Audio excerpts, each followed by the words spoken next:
My name is Jeff Graham. I race in two different series, AFM and the ARMA series. I'm rider number 222. And in the AFM, I race BMWs. In the ARMA series, I've got Ducatis.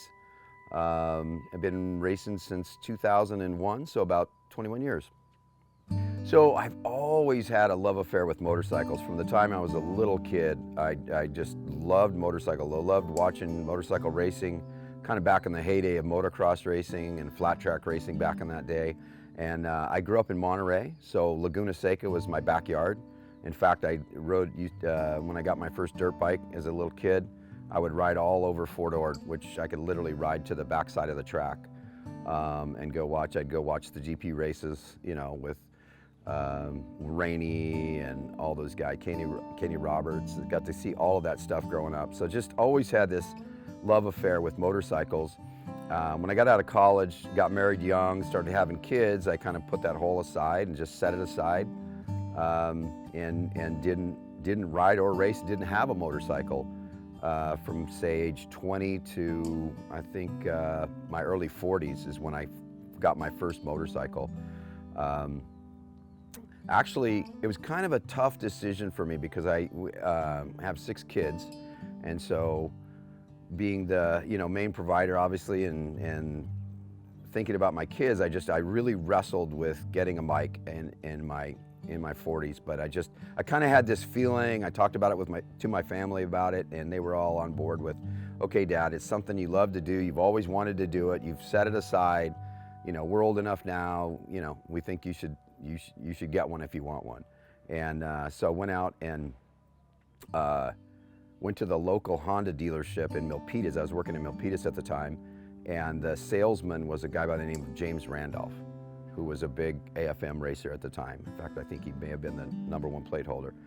And so he sold me a 600, and soon thereafter, I would go in and once you get a bike, you want to start buying all the cool stuff for it and everything. And I was going in a lot, and he said to me, hey, do you want to come to the track one day? We're going to Laguna Seca, and it's on me if you want to come.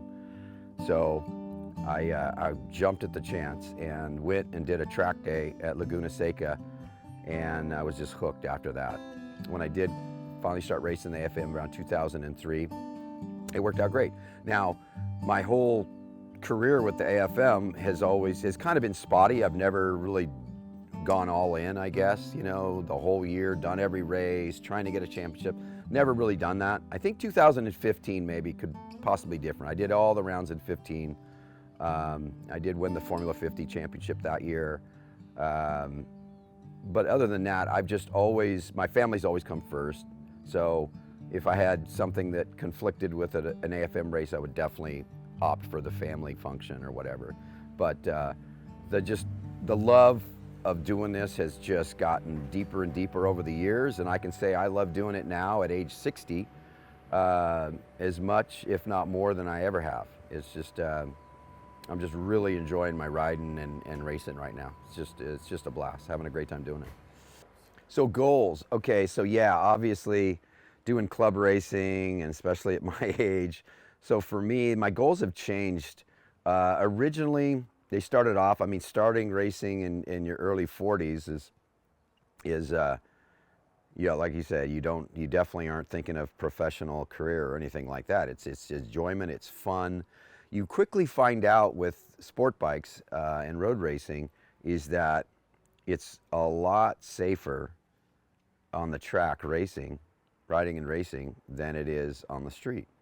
People, think, oh my gosh, you race motorcycles on the track, that seems dangerous. Well, I think in my over 20-year career racing, I can definitely say that I've seen a lot more serious injuries on the street than I ever have in racing. So I think it's much, much safer. We're all going the same direction. We're all doing about the same speed. So we're, it's just, in my opinion, it's a much, much safer to enjoy sport bikes if you like sport bikes. So originally, starting racing in my early 40s, is you kind of chasing lap times. You get in with club racing and you see the top guys in the club and they can do certain lap times at certain tracks, and you're like, oh my gosh, what would it be like to be able to go that fast, And you just kind of slowly chip away at it. a lot of guys come in and they real quickly, they go all in, and they want the best equipment. They get a lot of, they try to go out and find training and do track days and get coaches, and they really want to get up to speed quickly. And for me, I guess maybe being older, maybe a little wiser at that point, I just thought that I'd rather let it kind of come to me kind of naturally and slowly evolve over a few years, as opposed to trying to get too fast, too quick and landing on my head a few times. So that was the approach I took, was just a real slow, incremental approach to riding and racing, to where within 4 or 5 years, the amount of riding I was able to do, I got to where I was, a mid-pack guy, let's say. And there's always someone to race with, right? You don't have to win the race or get on the podium. There's always 3, 4, 5 guys in every race, I don't care what speed you're going, that you're going to battle with, and that's your race. And so that was real important for me to remember that every race I got in, I was going to probably have a fun race with somebody and challenge myself.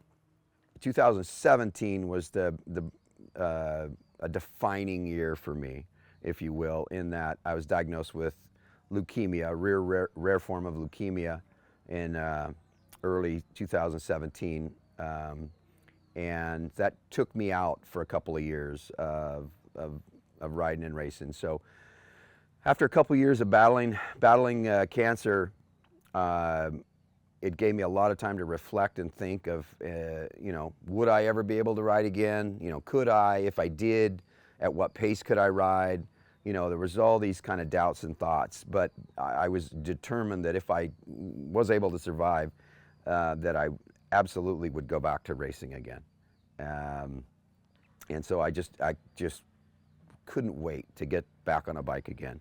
And around, I think it was 2020, kind of during the whole COVID thing, when that was coming around, I was healthy enough to get back on a bike and got back in. I think I ended up doing a couple of Armor races that year, and then 21 kind of slowly got stronger. So it's kind of interesting when you've been able to do and ride at a certain pace and a certain speed, to then have to take a big step back for some reason. Either you walk away from the sport or an injury or something. But I think a lot of people struggle with that. If they take some time off and then when they come back, they wonder if they can get back to that speed again. So that was like the initial emphasis of my riding when I got back to riding in 2021 was, okay, can I get back to that speed again? And that's kind of where I'm still at right now, is slowly, but once again, doing it in a kind of a slow, methodical way, not trying to bite off more than I can chew, and just slowly chipping away at my riding and racing to get back to where I was. And that's kind of the goal now.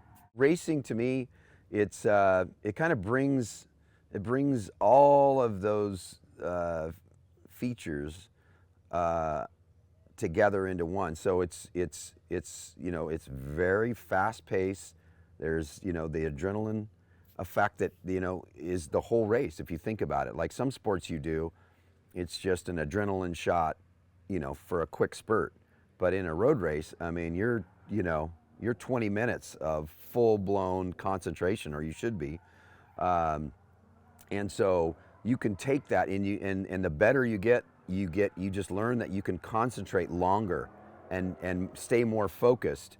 And then you can take that into your life and apply that to anything and everything that you do in your career, your job, your marriage, your relationships.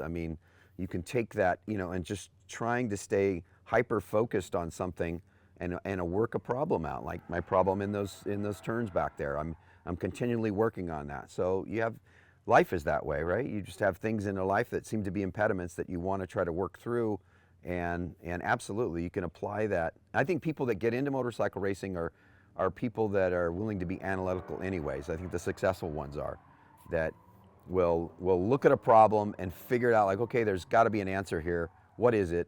And then try to figure out what pieces go together to fix that problem. If you just do track days, or you just, ride for fun out on the street on a sport bike, and just the enjoyment of it, that gets you to a certain, in my mind, that's a certain level of enjoyment. And there's a certain sense of freedom on a motorcycle and all the things that we love about them. But there's something about being in a race that kind of brings more out if you have that part of your, if that's part of your personality. A lot of people don't have it, but I do, you do, all the racers here in the club do, and across the country.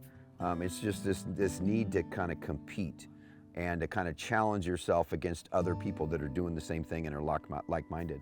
And you got to understand that you're going to fail way more times than you're going to succeed, right? Let me see, probably, I don't know, been in 50, 60 races this year. I've won one, right? So I'm failing 99% of the time. I'm failing at what I tried to do, win the race. But that's just, it's just like you said, what that does is then the challenge, you say, okay, well, what's your goal? What do you want to do? Do you want to win races? Well, then what do you have to do that? Obviously for me, I have limitations, physical limitations, age limitations, 60 years old. I'm not looking to win a lot of races. I just want to enjoy myself, and I want to get back to kind of the speed that maybe I feel comfortable at. So there's definitely different levels here in the club, in club racing, which is a beautiful thing. Different levels of people expecting different things. You know, I have mine, what you're asking me about, and what my goals are, and where I like to be. You have people that are brand new to the sport, the novices, the clubmen that we have here in the club that are riding and enjoying that level of competition, and then you got people like yourself that, you know, hey, I'm trying to win something here, and I have the ability, I have the bike, I have the knowledge, I have the experience. I just have to go out and do it now.